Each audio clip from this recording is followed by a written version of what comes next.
Kalau zaman kita dulu kan suka koleksi buku kan seneng ya. Betul. Royoan ya. Sekarang itu anak-anak udah nggak suka. Tuh, kalau kita kan dulu kalau ada teman kita pameri ini buku saya, ya rumah pasti ada perpusnya itu. Kita ingin mengaktifkan kembali yang namanya konseling di tingkat tidak hanya di sekolahan, tapi juga di tingkat kampung, ya. Konseling Jadi di desa misalnya itu kan ada posyandu anak balita, sekarang ada posyandu manula. Sebenarnya ada juga posyandu remaja, tapi tidak semuanya aktif. Lah harusnya posyandu remaja itu ada bimbingan konseling. Kemarin saya waktu LKPJ kebetulan kita memanggil semua rumah sakit di Jawa Timur termasuk Menur ya. Itu yang menjadi perhatian saya karena ternyata sekarang yang datang untuk mendapatkan atau layanan itu adalah anak-anak dan remaja. Iya, Pak? Betul.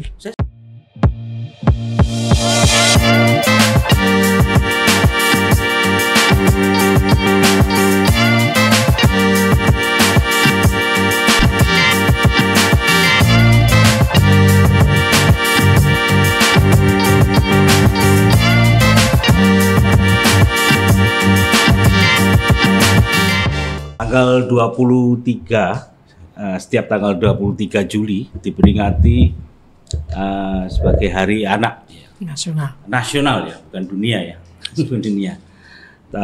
Begitu banyak problem hari ini tentang anak Indonesia dan rasanya kita perlu membahas soal ini, soal perkembangan anak dan seterusnya. Dan kebetulan saya bersama Bu Herma Susanti. Assalamualaikum, Bu. Waalaikumsalam warahmatullahi wabarakatuh. Bu Herma ini seorang ibu yang saya dengar sangat dekat sekali dengan anaknya, bahkan untuk urusan naik gunung pun bersama anak-anaknya. Nganterin anaknya. Masih kuat tuh? Masih kuat, Mbak? Iya, sekuat-kuatnya di pos 3 capek ya, coba anaknya summit, saya nunggu di tenda. Gitu ya. Sudah berapa gunung yang ditaklukkan, Bu? Dulu waktu muda banyak sampai Jawijaya saya termasuk ya.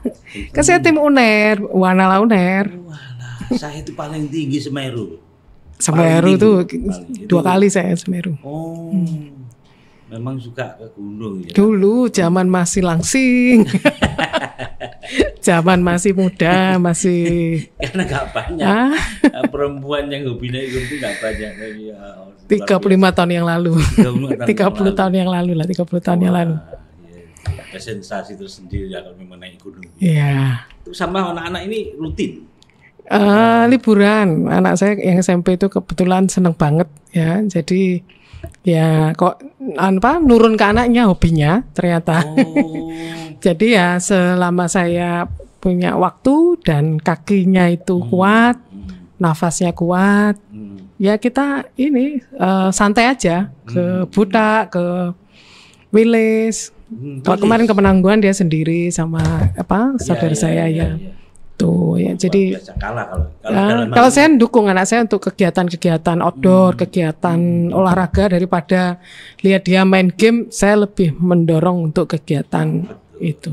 Karena itu menempa dia mentalnya, yang itu tentunya harus dia dapatkan tidak hanya di sekolah tapi juga di keluarga ya, di pengasuhan di rumah itu karena ini kan yang selama ini oleh Prof. Renat Kasali itu mungkin sering dengar namanya generasi strawberry.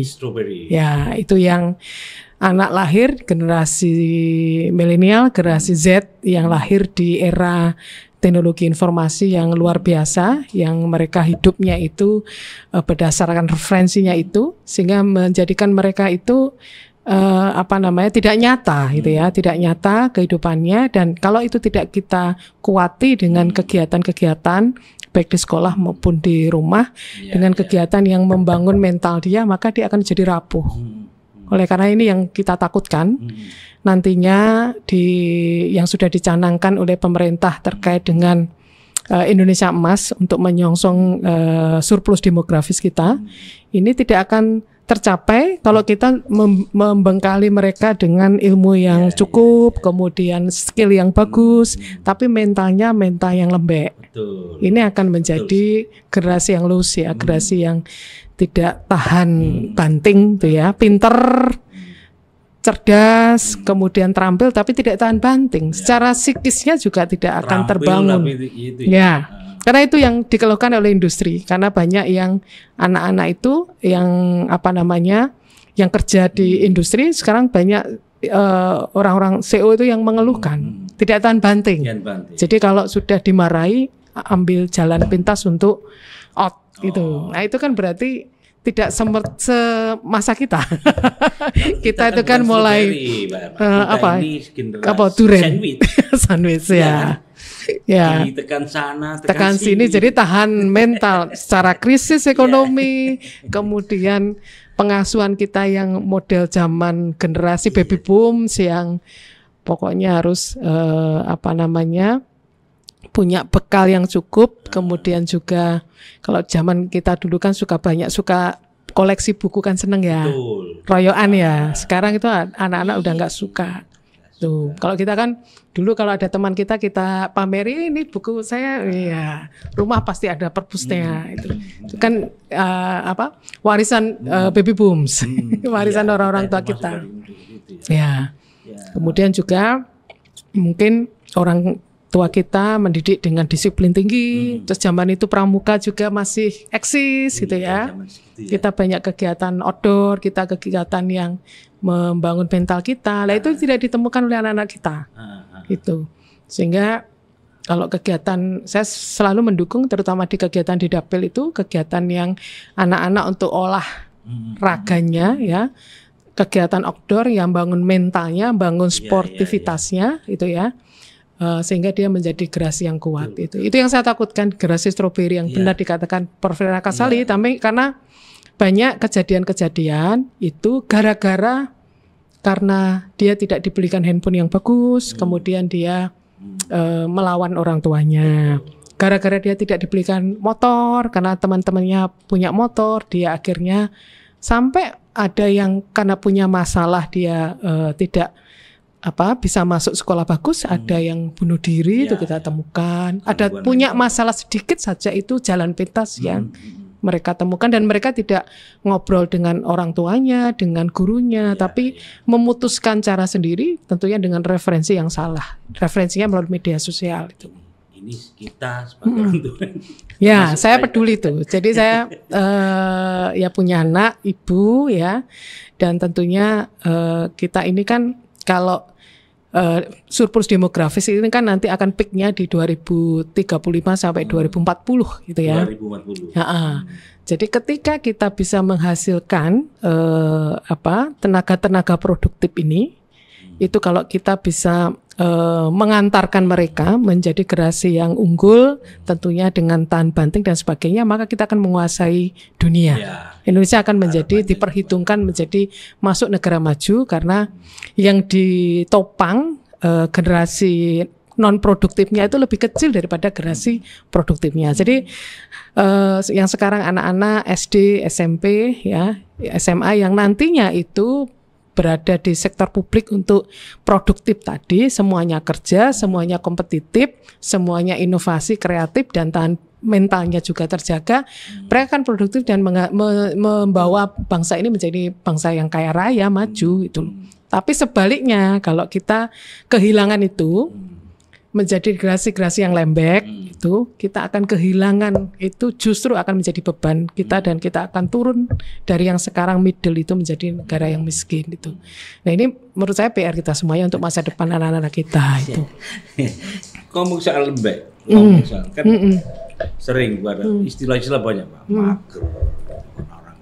Terus ada lagi yang sedikit-sedikit minta healing. Ya. Terus kalau dibully ibunya ikut.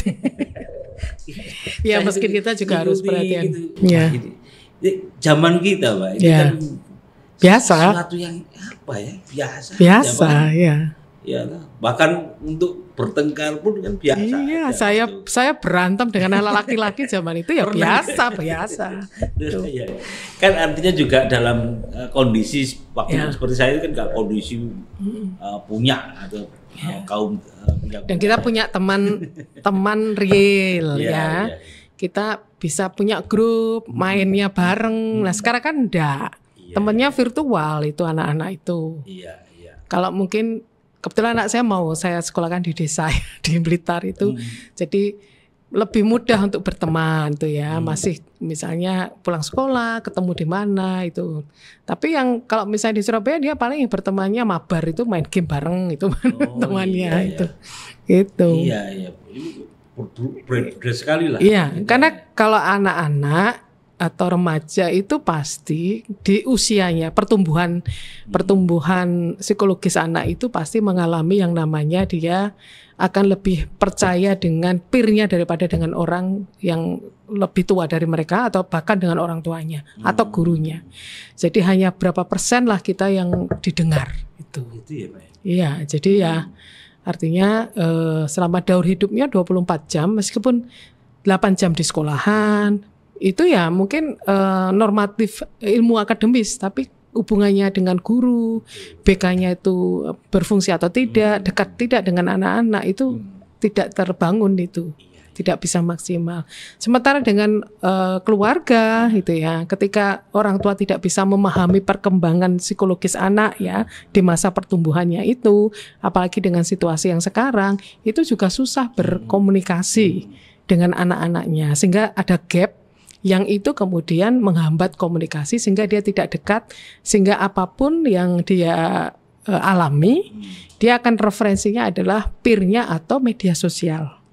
Inilah yang kemarin saya kebetulan 2 bulan yang lalu itu bersama-sama dengan teman-teman yang peduli itu kita ingin mengaktifkan kembali yang namanya konseling di tingkat tidak hanya di sekolahan tapi juga di tingkat kampung. Ya. Jadi di desa misalnya itu kan ada posyandu anak balita, sekarang ada posyandu manula. Sebenarnya ada juga posyandu remaja, tapi tidak semuanya aktif. Lah harusnya posyandu remaja itu ada bimbingan konseling yang itu adalah menjembatani tadi gapnya tadi loh dengan orang tua yang apalagi orang tua mungkin tidak punya waktu atau tidak bisa memahami perkembangan pertumbuhan anak dengan era sekarang. Semacam tempat curhat begitu, Pak. Iya, atau kalau ada masalah segera bisa tangani. Jadi kalau saya misalnya IG anak saya harus punya tag. Perkembangannya saya buka terus. Saya marah kalau saya diblokir. Ada yang diblokir anak saya itu. Kalau misalnya iya, dia posting apa, itu kan ya kadang memang ya salah kita ya, salah orang tua. Guyoni yang like cewek ada enggak lah, dia marah akhirnya diblokir. Saya harus tahu apa yang kemudian menjadi perhatiannya di media sosialnya itu ya, sehingga itulah yang sekarang menjadi perhatiannya dan harus paham dengan ya perkembangan itu, sehingga orang tua ini sekarang harus dituntut untuk ya memahami semuanya. Tidak mudah orang tua sekarang tuh. Eranya beda, itu nggak bisa lagi. Jadi kita jangan sampai kehilangan momentum ini, kemudian kehilangan masa depan itu. Dan hari ini banyak orang mencemaskan itu. Iya. Itu kadang kita merespon dengan salah dan sebagainya itu ya. Jadi dan sekarang saya pikir persoalan bullying yang baru saja 2-3 hari yang lalu di Blitar, anak SMP dibully sama sebanyak grup anak teman-temannya, itu juga menjadi perhatian. Artinya bahwa itulah yang masih menjadi ini mereka, artinya yang menjadi mainstream mereka itu ya, pergaulan seperti itu kita harus paham itu masih terjadi itulah, sehingga kita harus orang tua, guru ya atau masyarakat itu harus bisa merespon dengan benar, bukan kemudian langsung menyalahkan, bukan kemudian itu enggak, tapi harus memaknai kenapa itu terjadi, kenapa anak-anak kemudian masih masih dengan gengnya itu, dengan apa yang menjadi hal yang mereka utamakan kok seperti itu, bukan hal-hal yang lain. Itu saya diskusi dengan anak saya yang ada yang SMP ya. Ini artinya bahwa kita harus merespon dengan benar terkait dengan peristiwa-peristiwa yang ada itu. Saya tertarik tadi Mbak ngomong soal gangguan mental. Itu kalau nggak salah Pak, di surveinya BRIN itu Jawa Timur itu tertinggi loh. Tertinggi. Dan kemarin saya waktu LKPJ kebetulan kita memanggil semua rumah sakit di Jawa Timur termasuk Menur ya. Itu yang menjadi perhatian saya karena ternyata sekarang yang datang untuk mendapatkan atau layanan itu adalah anak-anak dan remaja. Iya, Pak. Betul. Saya sering di situ dulu, tapi liputan ya.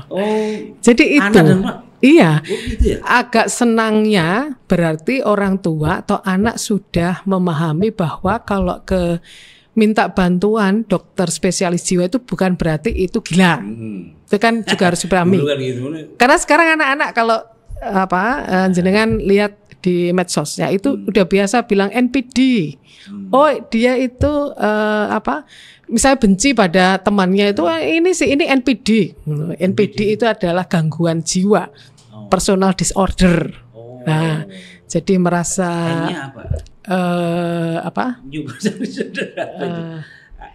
dia tapi nggak tahu artinya. Ya, itu saya juga ngikuti sehingga harus belajar itu ya. Jadi ada yang anak merasa itu dirinya besar, maksudnya dia itu harus jadi pusat perhatian.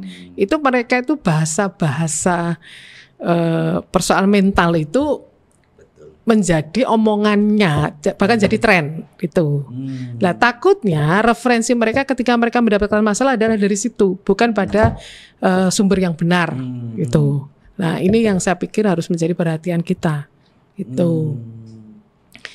Yang tentunya kalau misalnya sekarang anak-anak muda itu juga sudah sadar kapan harus ke dokter ahli jiwa ya atau ke psikolog misalnya untuk mendapatkan pertolongan. Itu sebenarnya sudah ada kesadaran itu. Itu kan bagus. Artinya kan preventif ya sebelum ini.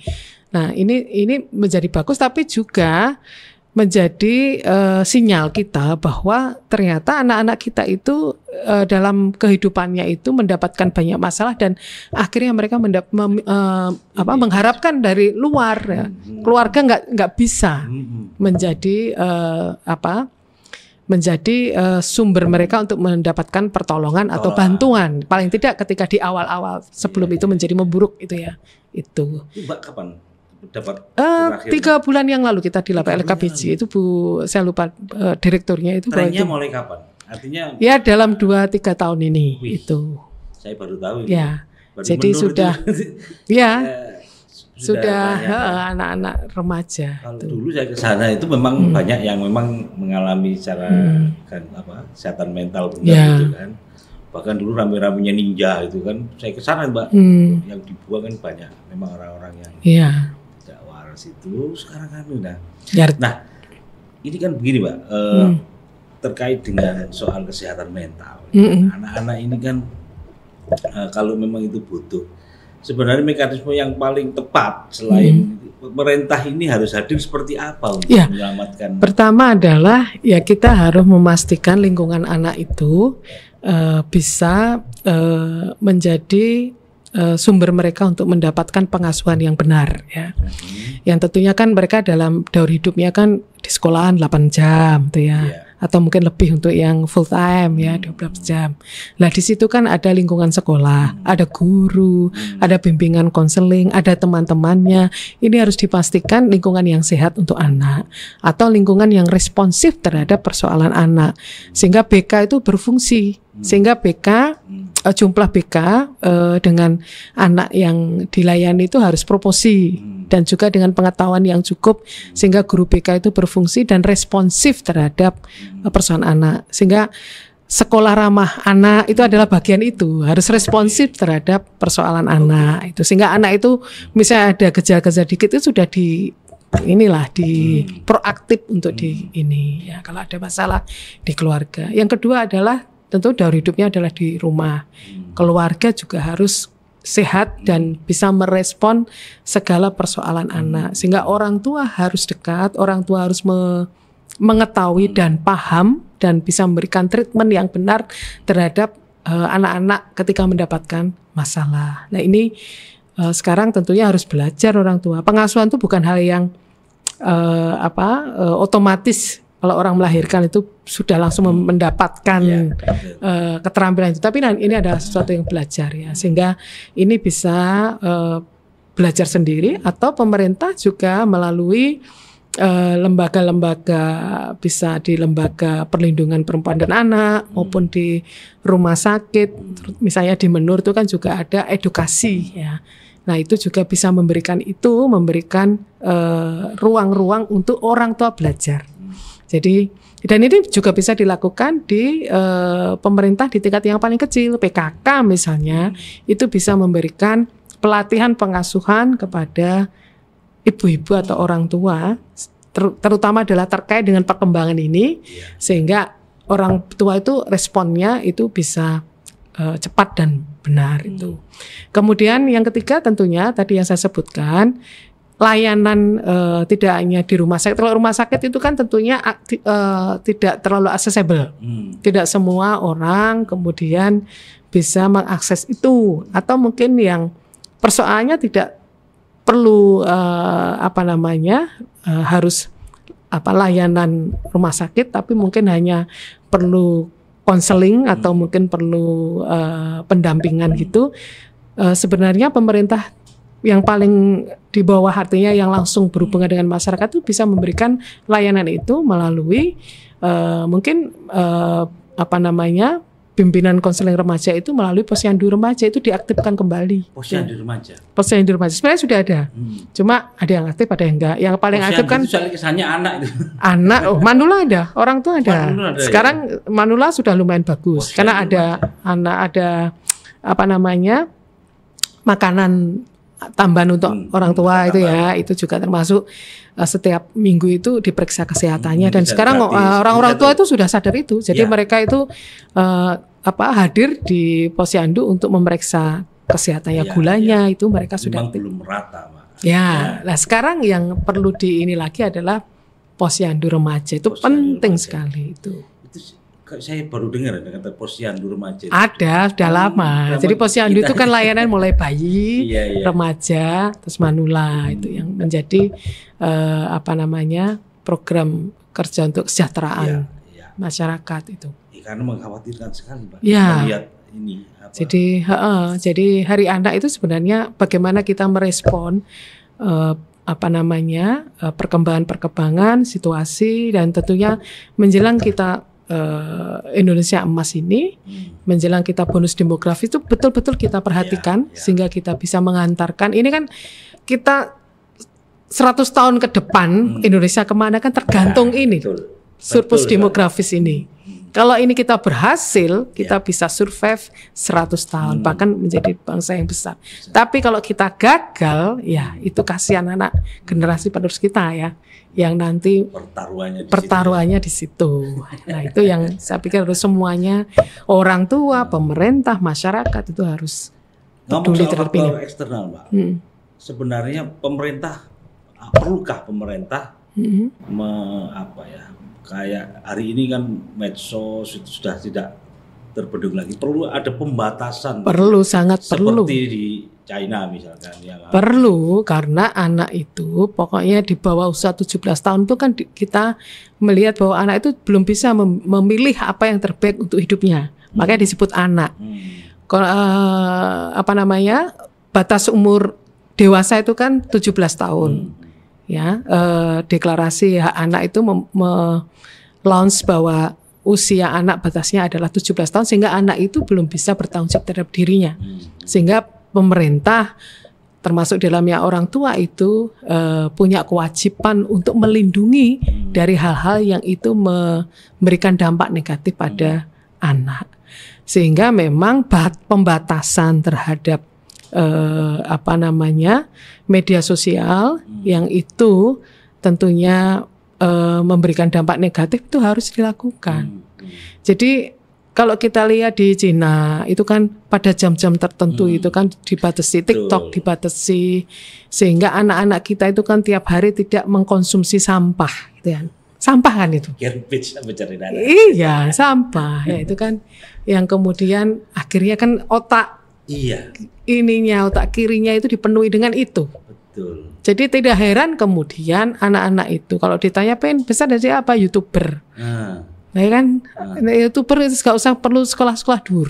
Sekarang kan keinginan untuk sekolah cari ilmu tinggi itu kan sudah tidak sejaman kita dulu. Pengen sekolah S1, S2, S3, pokoknya pengen kuliah iki ya.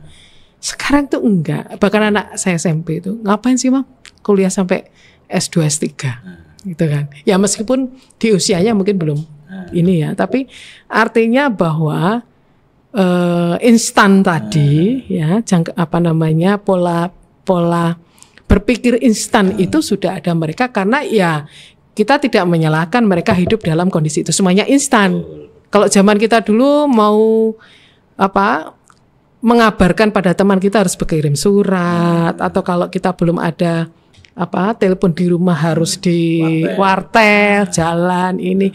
Itu kan tidak instan. Kalau misalnya untuk dapatkan sesuatu kita harus mulai dari bawah. Sekarang kan semuanya mudah. Semua mudah. Nah itulah yang membangun karakternya mereka. Itu kan hal yang istilahnya ya apapun namanya perubahan itu tidak bisa dibendung termasuk teknologi. Tapi juga harus kita antisipasi itu untuk ke depan kita itu. Dan negara harus hadir di situ. Kira-kira bisa nggak ya kita misalkan kayak platform-platform itu kita buat sendiri misalkan tidak seperti yang sekarang ini seperti di Cina itu kan itu dia punya Google sendiri punya Facebook sendiri tapi apakah itu memungkinkan untuk Indonesia hari ini? Pertanyaannya kan bagaimana TikTok itu sudah dan bahkan Mbak itu anak-anak sudah banyak yang merasakan manfaat ekonomi loh dari platform-platform itu. Apa itu yang kemudian menyebabkan apa soro-soro kerja? Iya itu yang artinya bahwa akhirnya kan ada bahwa dunia itu akan cepat berubah itu ya, bahwa ada hal yang esensi yang tentunya harus mereka pelajari juga, mereka harus ini. Jadi serba instan itu yang tentunya akan cara berpikir mereka, cara karakter mereka terbangun dari situ. Tuh. Saya juga prihatin karena yang dijadikan hero bagi anak-anak sekarang itu bukan lagi orang-orang yang teladan, yang bijak. Iya, pokoknya dia bisa, pokoknya bisa ini followernya, termasuk politisi. Jadi mau di make up biar followersnya banyak, itulah yang dipilih itu. Ya gimana itulah. Kan melihat siapa sosok yang punya hero itu kan menjadi seorang yang memang tokoh besar. Iya. Tapi hari ini dan sekarang norma itu jungkir balik semua norma yang dibangun di TikTok. Iya. Makanya norma yang jungkir balik. Iya kan berubah-ubah. Udah kayak misalnya saya guyono, saya jadi aneh-aneh itu hal yang membanggakan. Lah kayak gitu-gitu kan itu kan norma ya. Ya Allah kamu enggak tahu aneh-aneh. Sorry Mbak. Ini dewasa. Ani-ani mau TikToknya kurang. Enggak punya TikTok. Iya. Gitu ya. Karena yang itu yang berseliweran di TikTok gitu ya. Hal-hal yang ini. Makanya kita juga harus melihat. Saya selalu melihat apa yang sudah diserap TikTok oleh anak-anak saya itu saya lihat, saya refresh. Oh ini masih aman. Jadi karena itu jadi norma mereka kan? Iya. Itu. Betul. Jadi selama hal-hal yang ini bahaya juga kalau sekarang kemudian itu menjadi kalau misalnya sekarang tokoh yang itu dianggap mereka sebagai contoh gitu ya, panutan itu ternyata yang hanya followers dan tidak ada prestasi ya karena itu mereka goyang-goyang karena mereka ya itu hanya di produk mereka, kontennya itu aja kan ya bahaya toh. Itu jadi panutan itu. Ya, saya dulu berharap ketika zaman Presiden Jokowi itu kan ada staf sus milenial. Itu ada ya, waktu itu. Saya berharap mereka ini menjadi panduan atau bisa memandu anak-anak milenial waktu itu yang kemudian menjadi. Tapi kok saya tidak kalah dengan liberalisme. Iya tuh Pak. Iya, kalah dengan TikTok. Saya sempat menulis tentang tafsir artinya ada sekian anak Indonesia yang akan masuk bonus demografi itu, dan kemudian ini ada orang yang ditunjuk untuk menjadi panduan lah, katakanlah begitu, bagaimana. Tapi tidak berjalan lama. Artinya ya memang harusnya kalah dengan ini ya. Ya sudah, itu kan teknologi informasi dimanfaatkan oleh sistem pasar ya, ekonomi pasar ya seperti itu, nggak susah untuk kita ini. Iya. Gitu. Ya, saya nggak tahu lagi. Makanya kita membentengi anak-anak kita, kita mengarahkan, kita memastikan bahwa ada pembanding, ada yang bisa mengisi mereka sehingga mereka bisa tidak hanya seimbang itu antara yang kita tanamkan dengan ini, termasuk agama, norma, itu kan juga penting ya. Dan itu memang butuh pendekatan khusus dan orang tua kan butuh telaten untuk ini, Pak. Ya, makanya sekarang jadi orang tua susah. Kadang-kadang itu, ujuk-ujuk sudah ada kejadian macam-macam. Itu kan saya sering meliput hal-hal seperti itu. Ya ini problem yang faktornya benar yang Mbak sebutkan. Jadi fondasinya seperti itu. Kemudian ini kan ini ada Mbak ya, misalkan ada kasusnya begitu ya yang melibatkan anak-anak di bawah umur. Itu mereka bukan katanya nih ya, bukan karena faktor ekonomi. Ya, tapi faktor lifestyle. Iya. Ya sekarang misalnya ngafe, anak-anak sekarang itu kan ya wes pengennya itu nang ngafe, foto selfie IG ngafe itu ya. Terus ya mereka ingin tampilan mereka di medsosnya, itulah yang kegiatan yang mereka dukung gitu. Itu. Dan luar biasa itu anunya. Iya. Istilah dari FOMO apa itu Bu ya? FOMO ya. Saya itu yang ikuti ya dari anunya, tapi jauh saya istilah-istilah sudah gak ikuti lagi. Terus wah ini dibandingkan zaman kita Pak ya. Kita untuk dapat sesuatu itu harus nabung dulu, paling gampang nabung.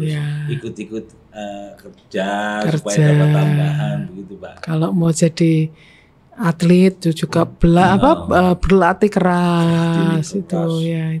Dan itu benar-benar tempat. Terus kalau di kompetisi di sekolah secara akademis itu juga harus belajar ini. Ya nanti kan itu hubungannya sampai ke atas begitu kan, sampai dia nanti tinggi. Saya bayangkan seperti Mbak Erna dulu ya, jadi aktivis, bacaannya kuat kayak gitu. Kira-kira anak saya nanti cukup kayak baca buku. Sudah nggak mau baca buku, anak-anak sekarang itu LKS atau buku tematik itu tak lihat itu. Gak tahu diwaca kan kelihatan.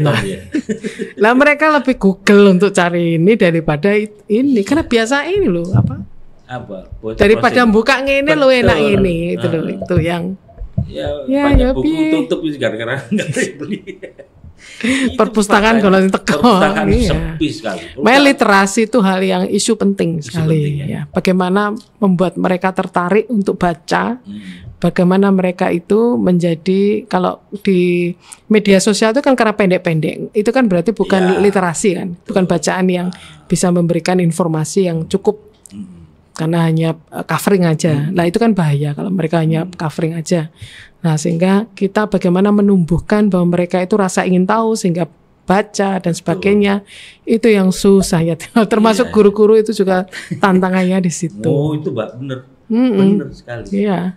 Tapi kan ya faktanya memang kita harus tidak boleh menyerah dalam proses yang memang butuh, apalagi ini hari anak, moga-moga ini saya pikir penting sekali apa yang disampaikan Mbak Erna, ini PR yang belum selesai. Dan negara harus hadir. Negara harus hadir untuk ini. Saya nggak tahu ini apakah pendidikan kita ini juga akan mampu bisa mengatasi masalah problem anak ini yang kian hari juga kian bertambah gitu kan. Moga-moga ini bisa jadi inspirasi Pak bagi keluarga, bagi semua, dan moga-moga kita benar-benar dimasuki bonus demografi sukses itu menuju Indonesia emas, menjadi Indonesia, bukan Indonesia cemas. Iya, saya kira itu. Terima kasih. Ya, makasih Mas. Mohon maaf. Assalamualaikum warahmatullahi wabarakatuh. Waalaikumsalam warahmatullahi wabarakatuh.